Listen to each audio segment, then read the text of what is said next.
and action. Right. Yeah. What an adventure my life has been. Yeah. I think some of my best features are my cleaning ability and my acting skills. Yeah. Like, for example, man, when I choose to act an intellectual, such as an Oxford scholar, I adopt like a character method actor. The precision and vocabulary and the elegance of logical rational thought or wit fitting to the character that I have decided to act. And when I'm doing it like the big guys, I assume a big guy's voice with a volume and bassiness necessary to impress you on my bigness. Oh yeah, what a career. Thank you for these Oscars. Uh, they'll look good over there next to the bed. Yeah. Oh, what a game. Like when I was a kid, in the days of black and white television, in the days when I got to see television maybe 3 hours per week in the late 50s. Oh no, it might have been in the early 60s. Black and white television. The Fugitive. Well, here, these days, you've got to be precise in your recollection because Wikipedia can put you right in seconds. Yeah, I could switch off, except I don't have internet, you see, because of the wacky nature of my time travel mission. I arrived back in the future with the knowledge necessary to make full use of the technology, but the technology is not available to me. It's just the way it is. God moves in mysterious ways to unfold God's plan.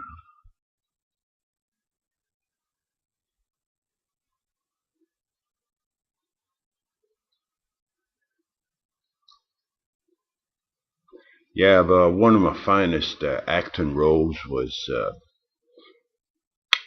going to Canada as a fugitive. It was so exciting. It was life or death. You see, here in the United Kingdom, uh, the police had managed to manufacture charges of sexual uh, aggravation. Uh, in short, when I collapsed in the street under the influence of whiskey and skunkweed, the officers who accompanied me to the station, to the hospital, managed to manufacture allegations that I had sexually assaulted nurses by touching breasts through clothing. Hardly the sort of thing a man with my sexual history would be interested in. Anyway, they had me in a position where I had no means of proving the allegations were false. This silenced my complaints about local police harassing me. The fact that they had managed to charge me on that, and eventually I think there was some impatience on the part of the government to silence my voice because I was making quite a noise for marijuana on the YouTube. So my house in Paisley was attacked by a criminal who was set upon me by the police. Smashed the windows, made me vulnerable as an alleged sex beast in a neighborhood full of people who would be willing to kill such a person. And the shock killed my mother.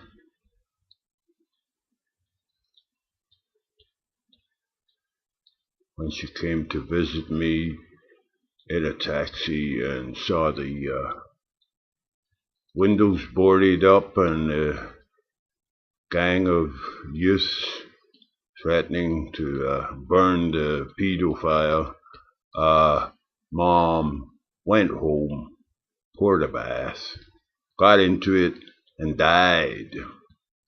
And I went into a nightmare. I had told her, I told her that if you don't leave me with cash in my pocket when you die, I'm in big trouble because they're just waiting to spring a trap on me. It's been worked on for years. Mom wouldn't believe that I had been involved with MI6. Mom couldn't comprehend that her little bad boy who ran away from home could be anything bigger than that.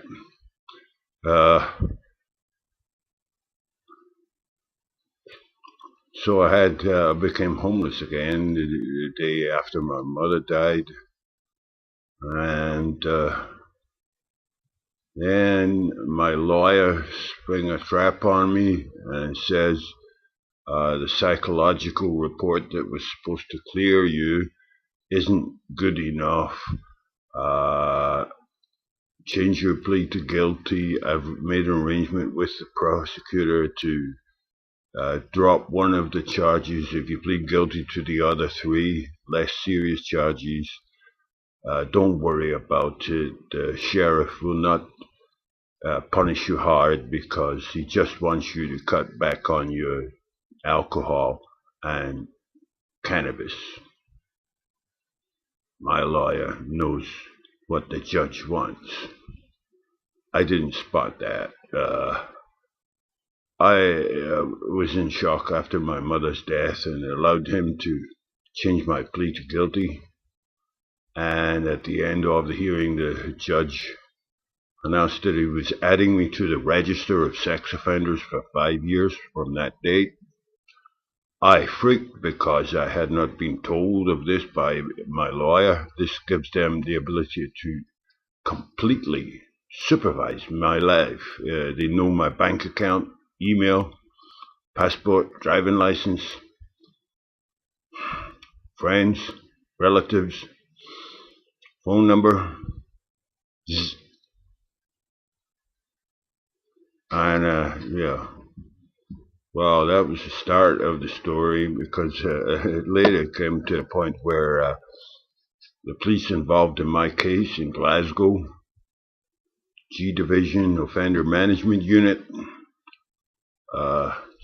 Sergeant John Matheson and Detective Constable Francis McKee managed to get someone senior in the Royal Bank of Scotland to give them access to all my accounts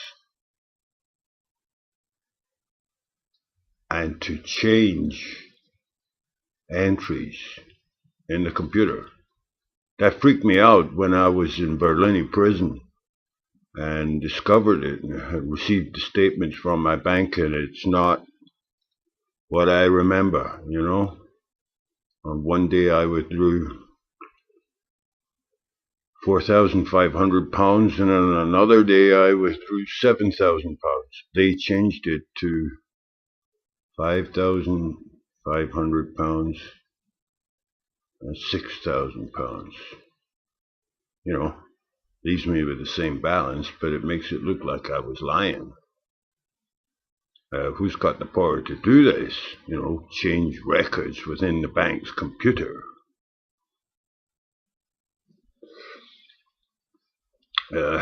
Anyway, as I said, became homeless a few days after, a day after mother died.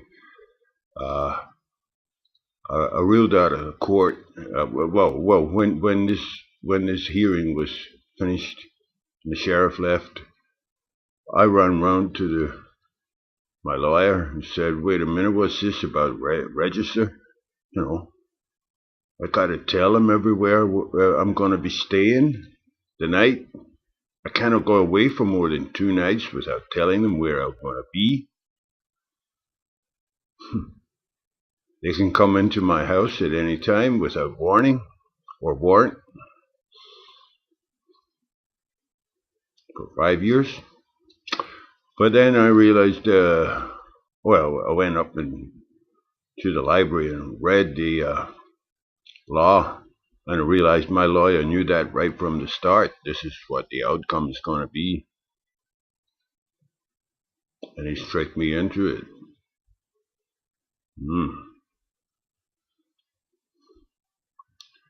Anyway,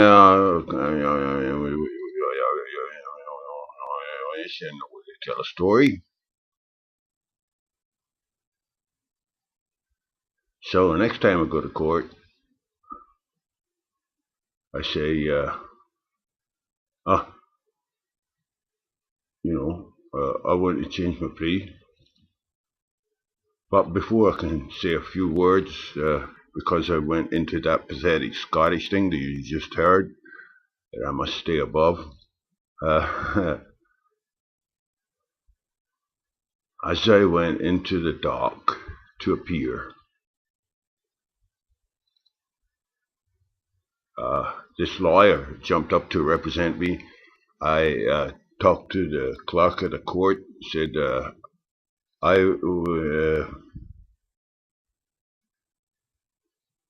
that's what I said, and she told me, "Sit down and let your lawyer speak for you." And I foolishly submitted, one of the greatest errors of my life. I should have made my scene right there. No, I'm not represented by that man. I am not guilty. He told me to plead guilty. I am not guilty. Try me. Bring in witnesses. Prove your evidence. I should have said that. But I sat down, and I could see what was coming from the social inquiry reports and the social workers that I was who interviewed me to provide reports for the sheriff so they could sentence me. A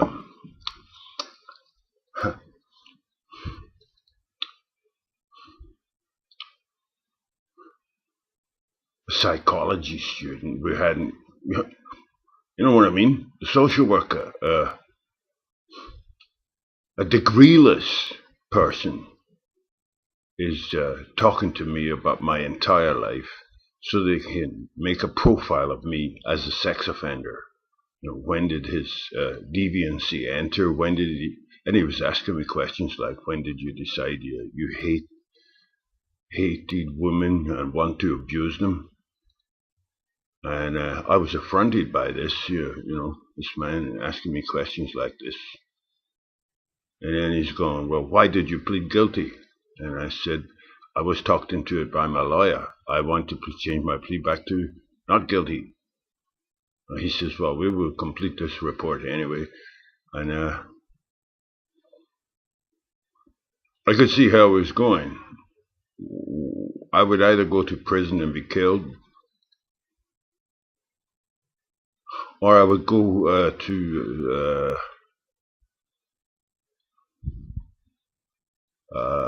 offender management program, once a week, I would go for several hours to a designated place where I would meet up with other convicted sex offenders and a social worker who would help us to confront our insanity and rehabilitate ourselves so we will not reoffend, you know? Uh, in other words, perfect sitting dog for mob attack, you know? There he is, a peep down, eh? Bim! 7 little animals with metal terminate my life without a trial.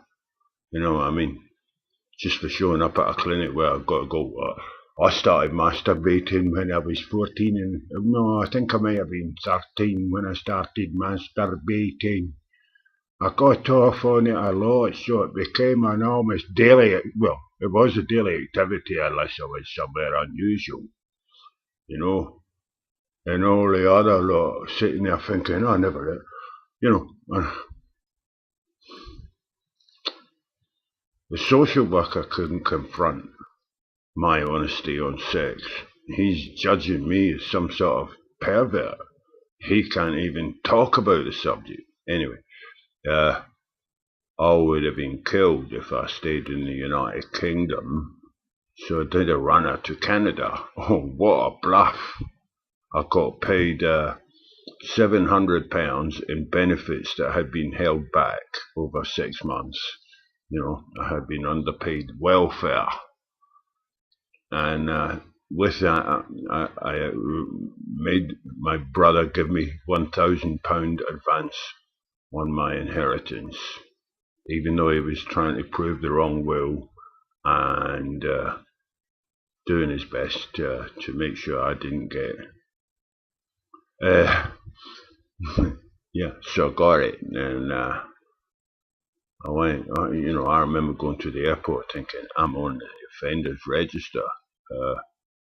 I'm glad they didn't take the passport into the police station, you know. And I even hear my name being announced over the loudspeaker because I'm late in getting to the departure terminal. You know, I got there first thing in the morning, but I'm outside having a final smoke because I've decided that when I get to Canada, I'm not going to do any more tobacco. I'm just going to go on BC Bud, see, and link up with Mark Emery and the other good guys in the BC marijuana party. Become a major international champion. And then from that side of the Atlantic, launch an attack on the corruption in the British police and justice system that had threatened to kill me and so abused my life. Yeah, just remembered you're there. Yeah, well, exciting indeed. Yeah, because I was a sick old man, depressed, yet again homeless. My career suddenly shot away, and so I was using ecstasies as a little bit of, you know, don't just sit down and cry yourself into a puddle that you drown in.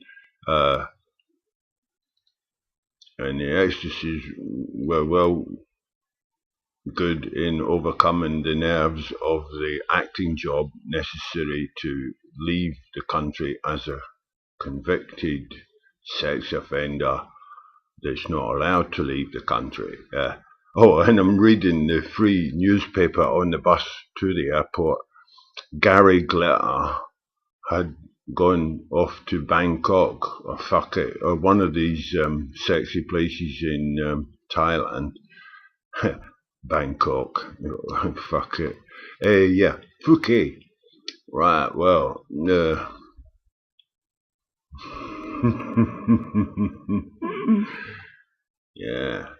Oh man, you know, the scenes like They're announcing my name over the loudspeaker because I've gone outside for the last smoke. And oh yeah, you had to check in about 3 hours before your plane went off because it was all bomb consciousness, at the time. Top security. So that everybody's luggage had to be scanned before the plane took off.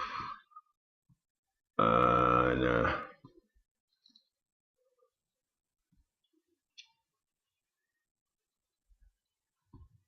so I left it a bit late because I got involved in a conversation with somebody from Vancouver, lovely old woman. We talked about what they had seen in Britain, and she told me about Vancouver Island, and she lived in Victoria, and we discussed things like golden eagles, and sea eagles, and whales, and sharks, and sailing boats with sails.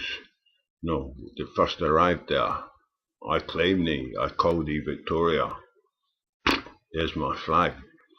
Yeah, and I thought, yeah, new life.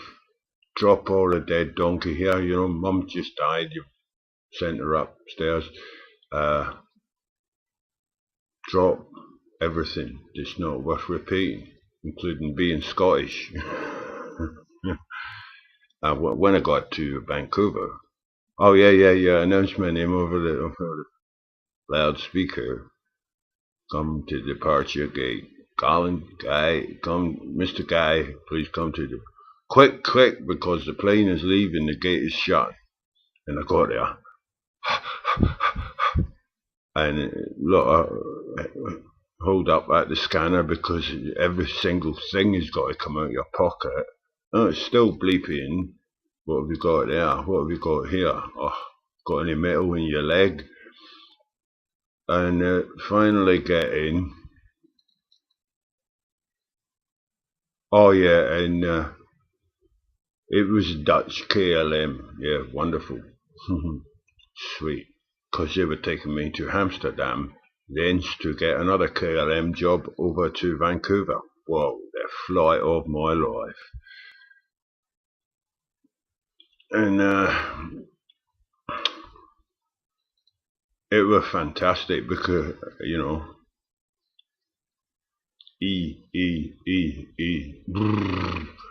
little computer screen in front of me on the aeroplane that's telling me what speed we're traveling at and the wind pressure or something like that, the winds, the weather, and the date line as it's changing, what time is it in Vancouver? It's still 3 in the morning over there, because what happened is we just flew in daylight all the way from Amsterdam over Iceland, over Scotland, Iceland, Greenland,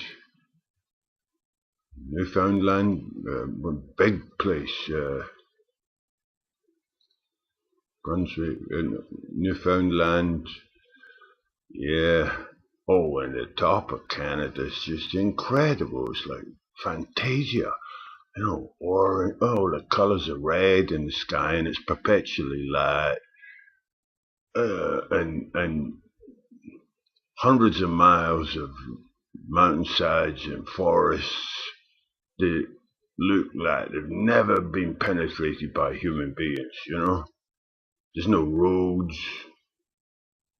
There's a lot of space for the human race to expand into. I realised that day. Oh, it was fantastic. What with the music selection on the 8 channels and the top quality food on KLM. Oh, impeccable. Impeccable. Oh, yeah. It was great.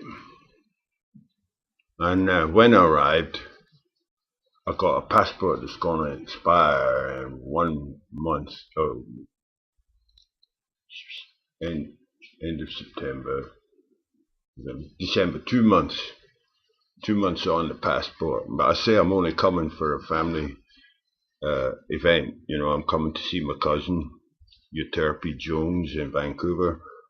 I know her address and her phone number, and she's my cousin, and I'm coming for her birthday party, and I'm staying for a couple of weeks to think for something else, and then I'm coming back. And you're waiting a long haul and a sort of serpentine queue, gradually coming closer to the boxes where the men are sitting and women are sitting up on high, judging whether you can come into the country or not. And I'm dressed up really cool, all in black, long black coat, black guitar bag, black wheelie suitcase, and beautiful black velvet waistcoat, and a silver shirt, and a silver tie, and pretty cool.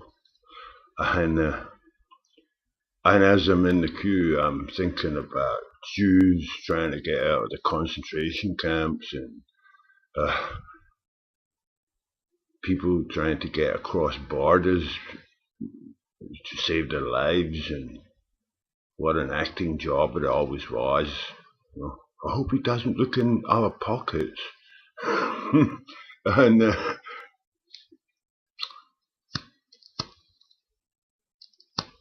guy said, "Your passport expires in 6 weeks." He says, "When did you book your ticket? You got a return ticket? Yeah, you're going back in 2 weeks." Yeah, I thought that looked really good, you know. That made it look like I wasn't trying to immigrate. You know, got a return ticket in 2 weeks. Bought that cheaper than most single tickets. Oh yeah, but yeah, I got through. It was difficult because I then failed that test. You know, he says, "Well, you know, looks a bit fishy. You just bought the ticket yesterday. You just suddenly decided to go." And I thought, "Oh."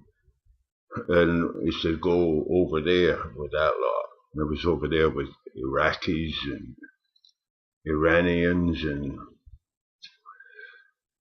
you know, a motley crew of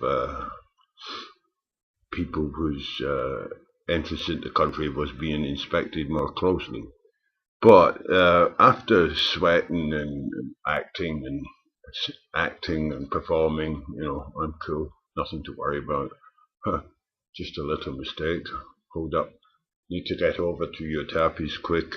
Hope my guitar's alright. It's in special, delicate luggage, you know.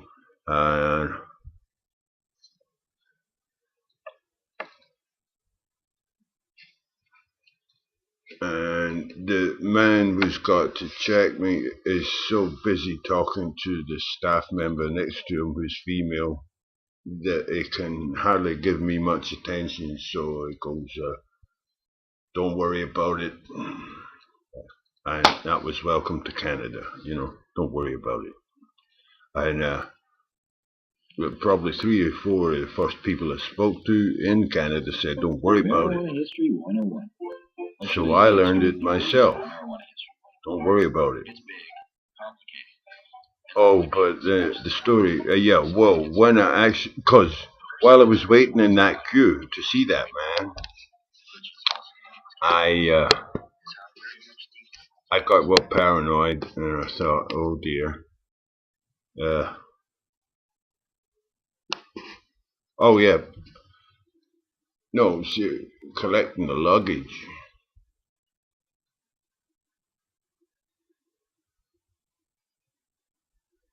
Yeah, my luggage took a long time to arrive. I was the last one to get his luggage. My guitar arrived slow, and that made me worry. I was waiting for the guitar, and I thought, what is it, a trap? This arrival hall is emptied out, and there's no one else here but me. Uh, uh, what is it, a trap? Is it closing in on me. But then the guitar appeared, and it wasn't broken, fragile, because I had been thinking, jump over that barrier. That's inside Canada, there's a barrier, and I could see it, and I could see the exit from the airport. And if I was over that barrier, through that door, but they'll probably shout things like, stop or we'll shoot, oh, well, I get around that corner. Yeah, how exciting. And don't worry about it. Well, I got in, and the first thing I noticed in Vancouver is this is like a high just being in the place. There's so much marijuana smoked in the place, and there's so little pollution. The whole place smells beautiful. It's a pretty high society, Vancouver. I love it. And I even learned how to speak properly from a citizen of the municipality of Vancouver.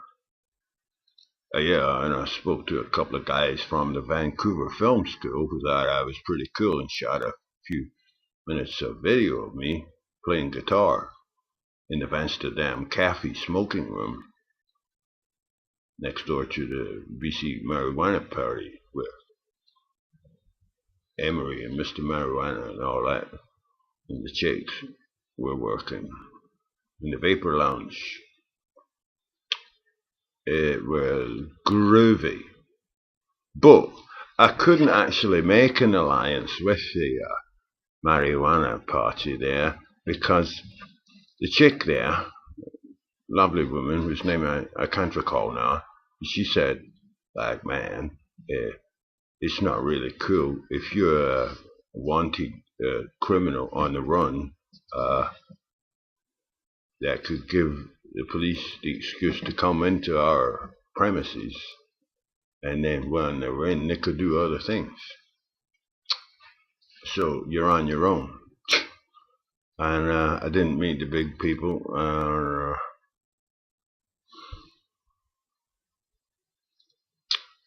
Had a lot of adventures in Vancouver. Ended up sleeping about a week and a half homeless. Kitsilano. Oh yeah, lovely. Until the marijuana run out and the $500 I had in my sock came out when I got my new booze to replace the flimsy trainers. The money was ejected from the sock, probably when I was getting into my sleeping bag, or out of the sleeping bag and into the boots. And I think one of my fellow homeless inhabitants in the car park above the Kitsilano video horror was fortunate enough to pick it up, and that was me penniless in a foreign country without my passport and driving license and birth certificate and divorce certificate and other things that had left at Euterpe Jonesy's house when she called the cops to say I've got a convict from Britain.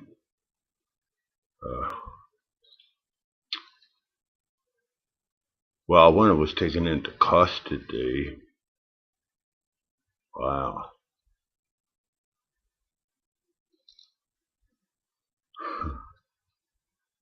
A very sadistic prison service in Canada, well, in Vancouver. They make you dress in a flimsy t-shirt and one pantaloons, if you know what I mean.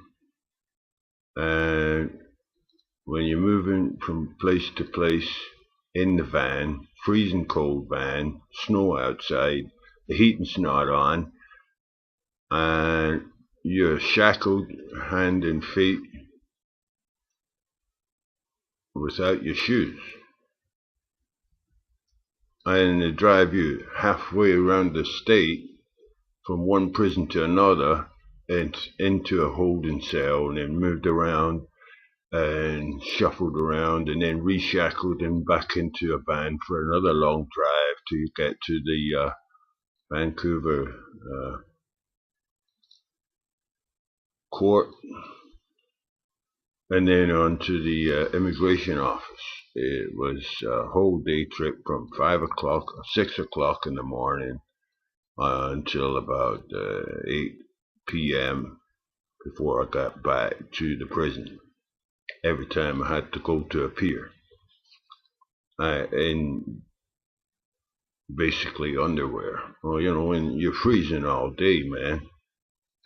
It didn't have the heating on in the prison. Brand new prison, only a couple of years old. The heating's off. Deliberate, keeps the boys under their blankets.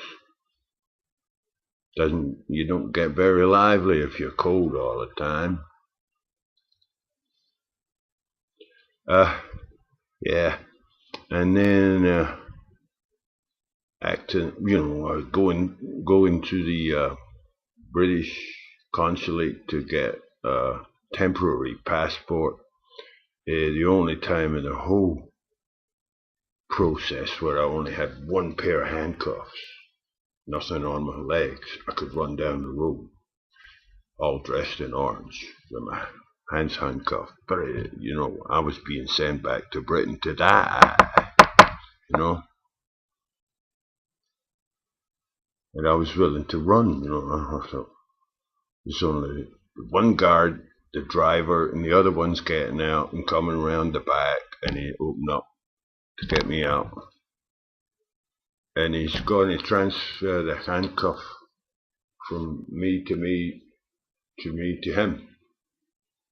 No, maybe they just. But anyway, I didn't run. No, I didn't run. I didn't really want to be shot down. And then again, who's going to help some man running around in prison uniform? Handcuffed. So I didn't do that one. And then it's flying back to Britain. It's like King Charles being taken to be beheaded. You lost. Here, watch what we do to you. And flying, and it took me to London. And they were flying around London, waiting to land, and I see all the new landmarks since the last time I've been in London. There's the new Wembley Stadium, the Millennium Wheel. Yeah. There's the old Houses of Parliament. I've strutted around, and I picked out my favourite parts of London. It was great. And then you go down so low you can watch one white van on the road driving through. Oh, yeah.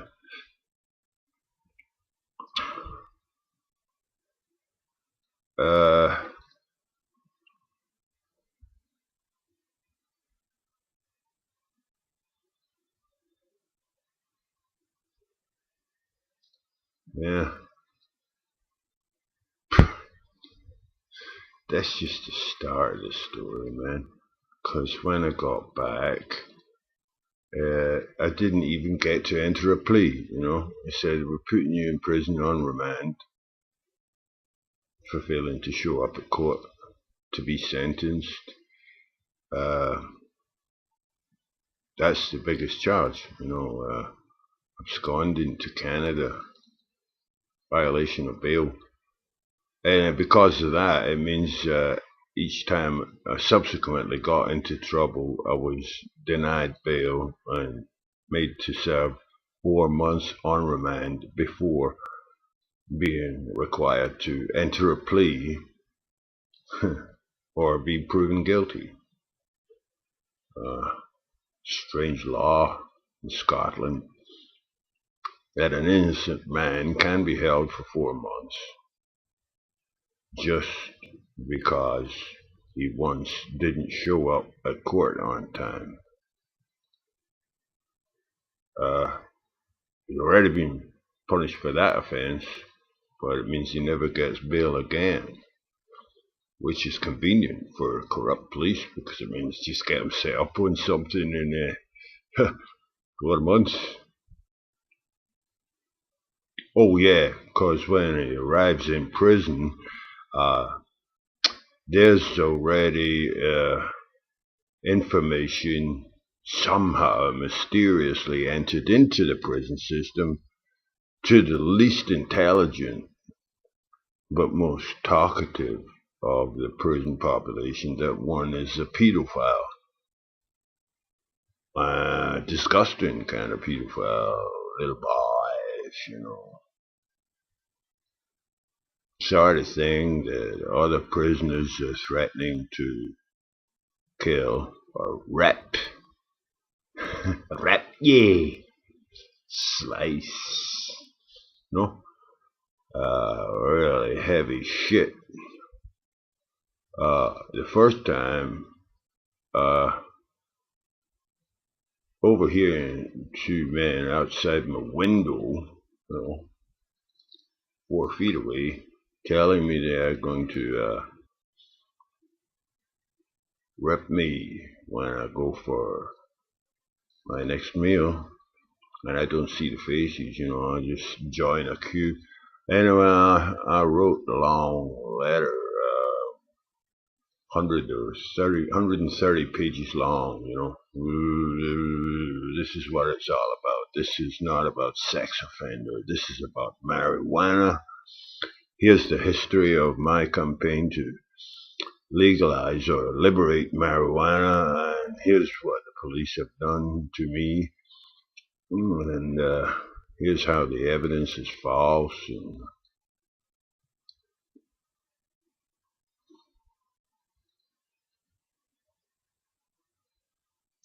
fortunately, when I was arrested in Canada, I had my beautiful guitar on my back. I had all my luggage with me. When I was in prison, I had the top quality guitar.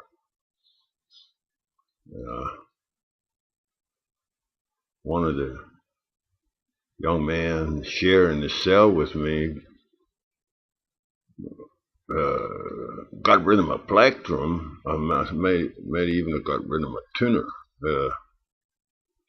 Anyway, the ego has survived some rather large suppressions. But I love rising to that challenge. Can I act adequately to get through this situation? You know what I mean? One time, I saved my life by punching myself in the face until it looked like I had been beaten up. And funnily enough, when I later went out in the yard at recreation time,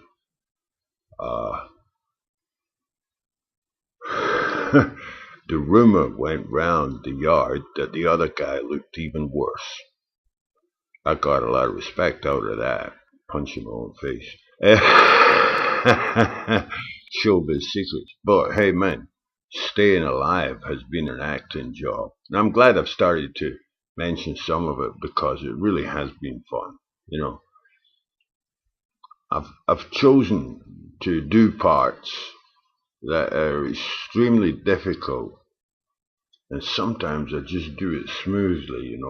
I'm an intellectual. I'm busy doing what I'm doing. Yes, there are erotic overtones, there are romantic overtones, there are intellectual overtones, there is humor and wit, but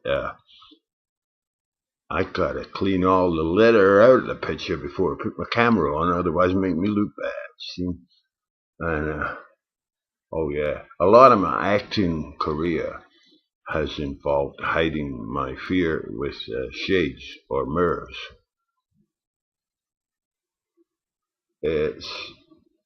I'm like my dog. It's when other people are afraid of me or envious of me, or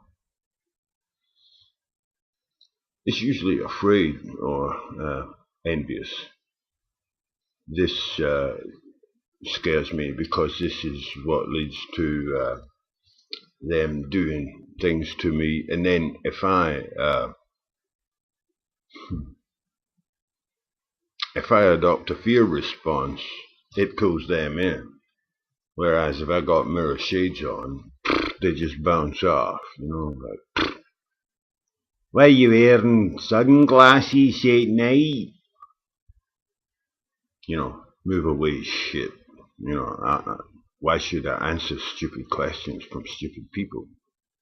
'Cause I might get fucking aggressive on you, pal.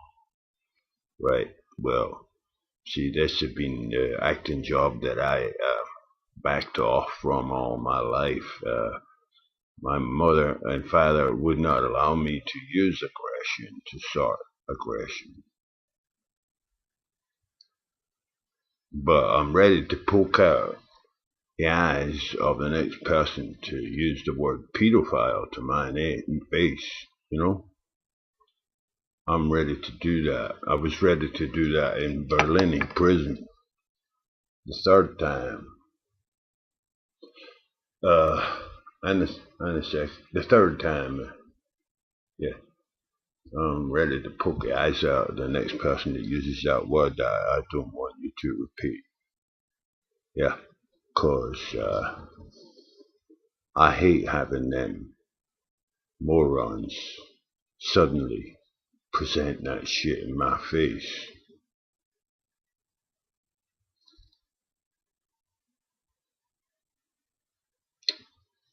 Uh, one of the greatest disappointments in my life is I haven't met a woman of sufficient caliber to be equal to me. And the bimbos, I think it's whether I like them, whether they like me, I like what he's got, I want it. Give it to me. I'll dominate his head.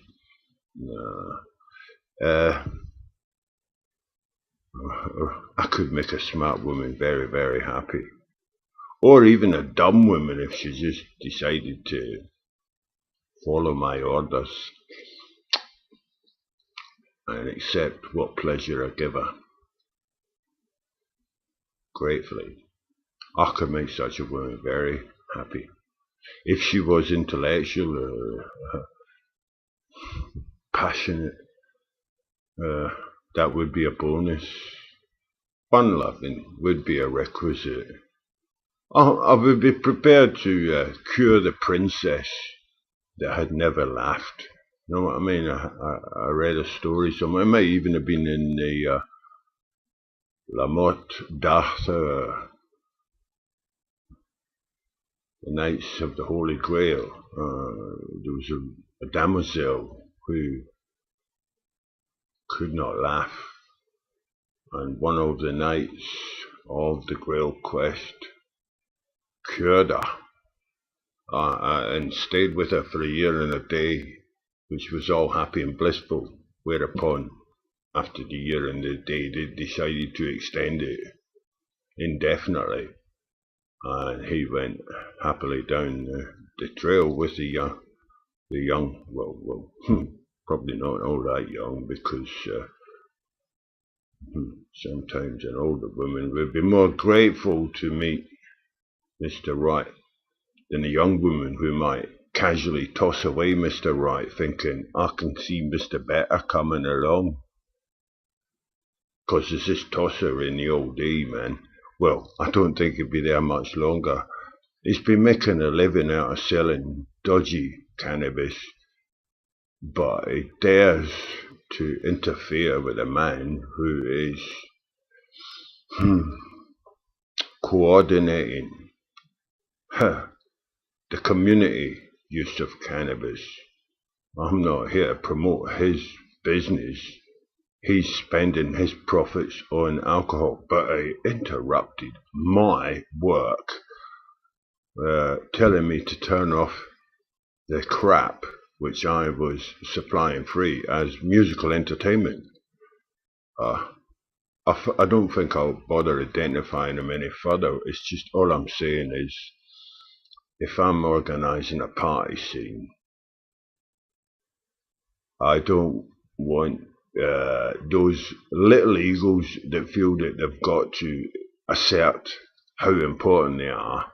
I don't want them spoiling the party for everyone else. So I'm the one they'll bounce off. I don't like using the mirror shades really because it's quite shocking. It's difficult to be on this side of the mirror shades. Mr. Fantastic. Boom! But it can't be easy to be in front of me in mirror shades.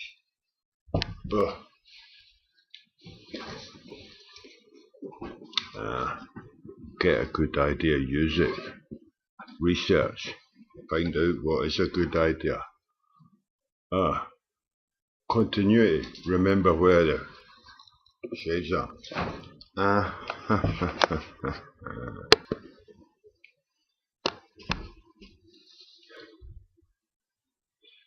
Do you remember that hitman in the Day of the Jackal? Yeah, I could be a hitman. Like sometimes when I look at myself, whatever that. No, right, not myself.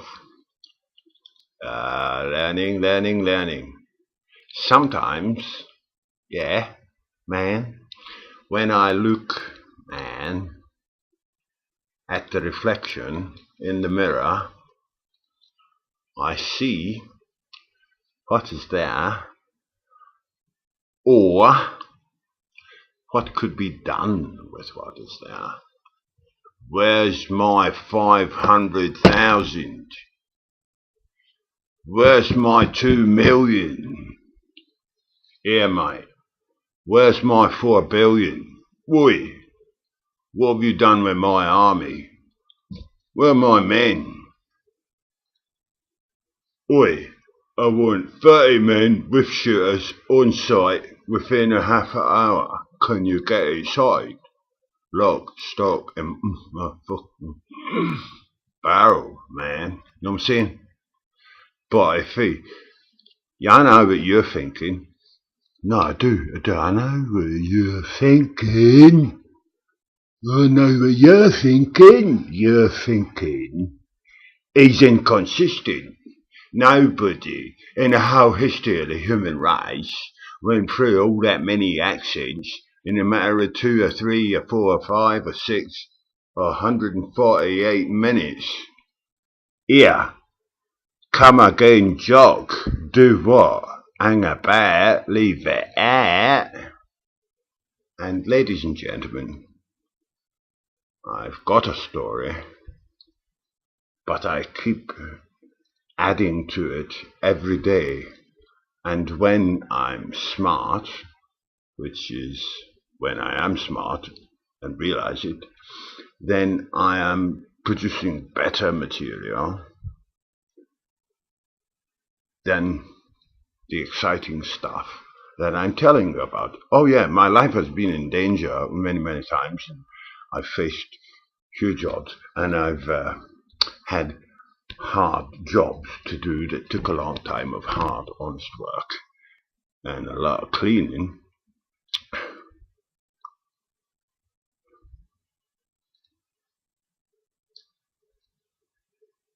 And when I'm smart, I carry on doing that. And well, retrospectively, gotta recognize that for most people, having a friend who does this would be intolerable. Oh, the wife used to love it if she used to like the Italian, she used to like the Irish rugby team when I was having sex with her. Well, a couple of occasions I did the Irish football team. Over to you, sir. Yes. But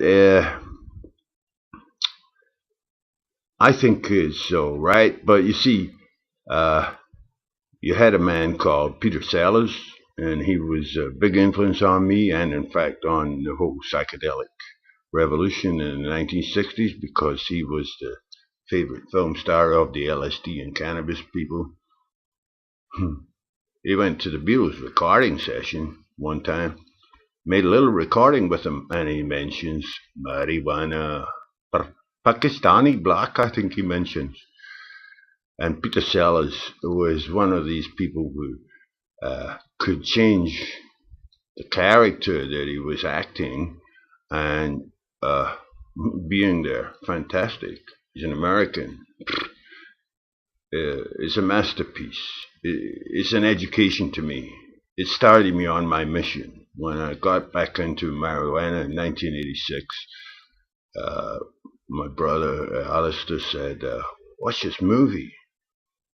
It got nominated for an Oscar. And I just thought it was stupendous. You know, you hear a dead man speaking. He walks on water. It's a whole lot of subtle jokes, you know.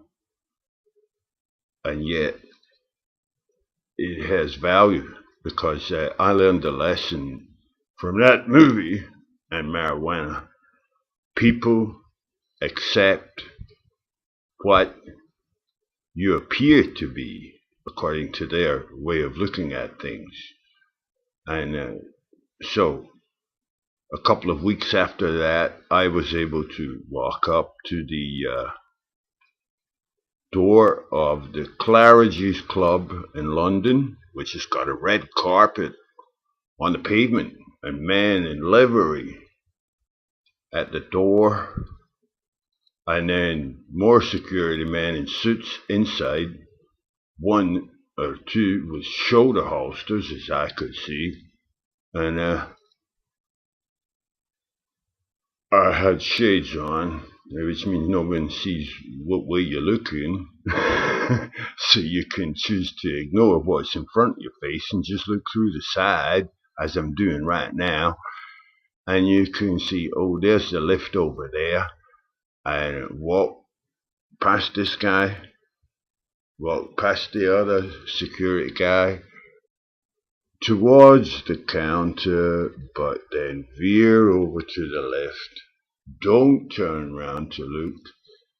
As you know, just act like you know what you're doing. You're confident. Straight over, press the button, into the left. Still sucking on the joint because this was in the days when you could smoke anywhere.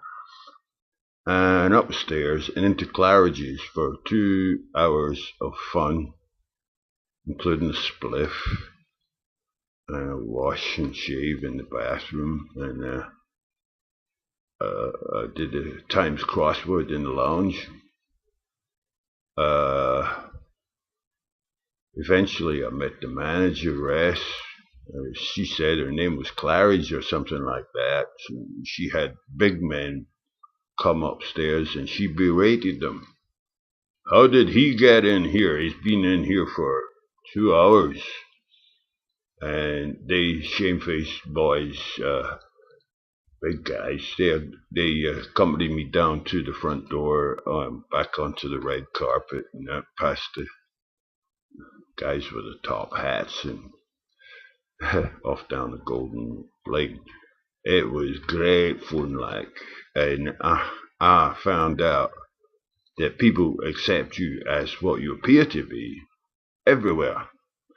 When I went to China, when I was in one town that didn't get a lot of Westerners, Kunming, I think it was, down in the basement of the hotel was a World Trade Center, and I went down there one day in 1986 to discover what that was, and because I had been spotted walking with a silver flight case with my first Sony Handycam 8mm video, that spliff gone. Did I smoke a spliff? Did you see that? Or have I dropped it? Yeah, well, the man in the World Trade Center had seen me walking around with my silver flight case with the Handycam video, and he said, Man from the BBC? And this is how I responded to it, you know. Ah, man from the BBC? You think man from the BBC. I think ain't saying nothing. Didn't say no, didn't say yes. And that's the way I've been doing it when I've been smart. Well, today I was spotting that I had fallen over recent years back into a habitual form of approach. That is a loser. People project onto me what they think I am, and it is easy or possible to fall into assuming I am what they are seeing me as. Shaving the head has been very successful. It has pointed out to various people, no, you do not know what you are looking at. Do not presume you know me. Do not talk to me in a way that puts me down according to what you formerly thought I was. You come from Scotland, it's not natural for somebody to change their accent and talk like Ewan McGregor or Sean Connery is not an actor, he's just a script reader, you know. I think I've got a consistent accent, but I got a whole range of them. I like going down the East End, you know what I mean? No, where's my 24 grand, mate? Get off my car or I'll bomb your garden. You know what I mean? Like, chainsaw massacre down the East End, mate. You know what I mean? Like, pineapple hand grenades through the front window. You know what I mean? Like, call a cab. I gotta get a plane to get some diamonds from Amsterdam, some gold from Africa, and some cannabis from Kashmir. You know, I think it's great, but your average citizen might think, no, it's not got a consistent character, it's all over the place. That's who I am. That's why probably nobody would want to live with it unless they were into the same game. I think it's easy to get into the game, it's an action of will. I watched the film Being There, I decided I will do that. I was also noticing today, watching the excellent video recording of the One Love Peace concert in Jamaica in 1978, where Jacob Miller and Bob Marley and Pete Tosh and the lads and lassies put reggae, marijuana, dancing, sexy happiness on the international scene in a form that could be watched again and again by new generations of viewers arriving into that revolution. I realised that in 1992, when my brother died, just jumped from America back down the East End, mate. Yeah, in 1992, when my brother Ali died, I went in a depression, you know. I was wrong. We are not immortal.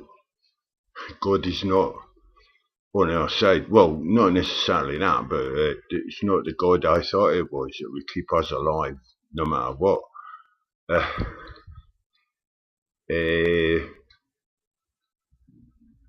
Well, I went in a depression, and it took a while to get out of that, because I went 6 months without marijuana, thinking, oh well, that must have been a mistake. But that was 6 months of depression.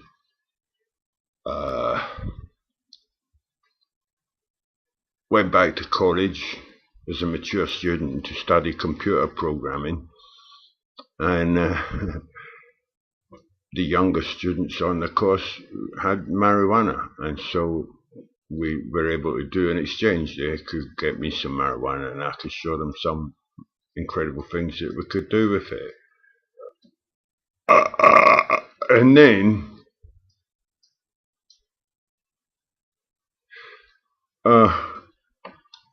about a year and a half later, I found myself putting together a reggae band. First of all, I was trying to direct a reggae musician and his band to become a major international peacemaking force, a sort of Bob Marley reincarnation revival. Won't tell you his name because he didn't make it. Well, fate turns on tiny things like the first publicity pictures I did of him. Right, I took some high quality photographs of him at his first gig in a farmhouse between Tunbridge Wells and Tunbridge.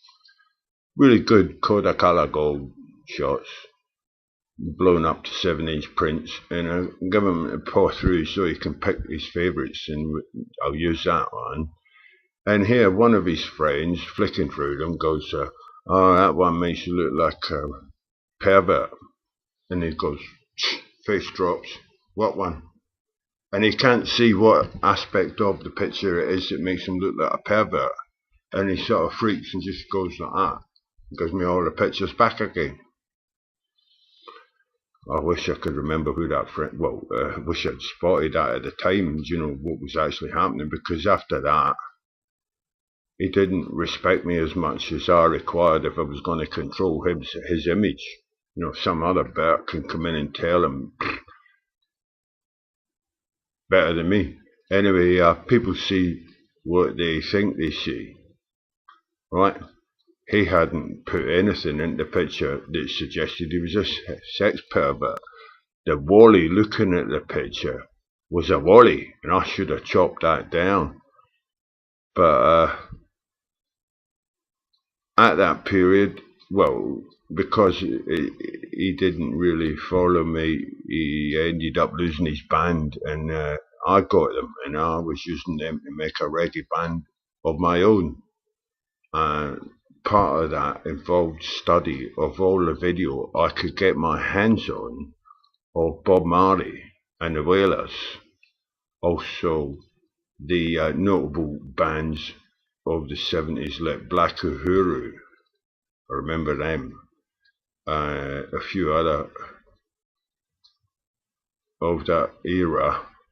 Studied the video, studied the style, got right into the genre of music. But I remember I studied Bob Marley's video, sometimes in slow motion, hard to get the chord shapes. But what riveted my attention is that Bob was dancing all the way through. So the music has got to be well danceable. And most of the time it's showing you, here is how you can dance to that music. You can be listening to the politics or the emotion or just the funkiness of the changa or the bass or the drums. I'll have a whole lot. But it's the dancing that's getting through to you. So you watch that One Love Peace concert video, it's free on YouTube. You watch the white chicks getting into reggae music because it's dance music, innit? And yet again, as an actor, at that period in time, in the early 90s, I was a lot less confident. I thought I was a very confident and self-assertive film director and performer, but I was only just getting started. But even so, I adopted much of Bob Marley's act, like actual physical action. He does that, he does that, he does that. He throws his dreads around like that. I had dreads.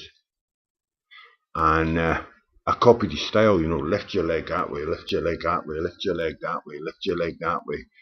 It's a pelvic motion all the time, which is, as a scholar has to recognise or admit, Uh, Much of reggae music arrives out of African tribal drumming, which is, of course, used a lot during the mating season, you know, when you have a big family meet up and all the men do all the men things and all the women do all the women things and all the virgins get to dance. And, you know, you had all the women there, the virgins, the ones that have become adults this year, and the males and the females, and they dance and select each other. And obviously that is how dancing evolved. But dancing has become a pleasure just for itself, just as sex has become a pleasure, and it's not just for the procreation of children, but you can act anything you put your mind to. I don't mind dipping around from character to character, but it's a bit hard for a lot of people to deal with. Well, that's their business. Do you know how long I've been talking? Over an hour. Oh, good golly, I better stop. But what was it? Yeah, I wouldn't try to act Russell Brand or even Jeremy Darling. It has been nice talking at you. I hope somebody gets some amusement or even other value out of it later. Ciao, baby. I love you. Te amo, te amo. Me gustas tú.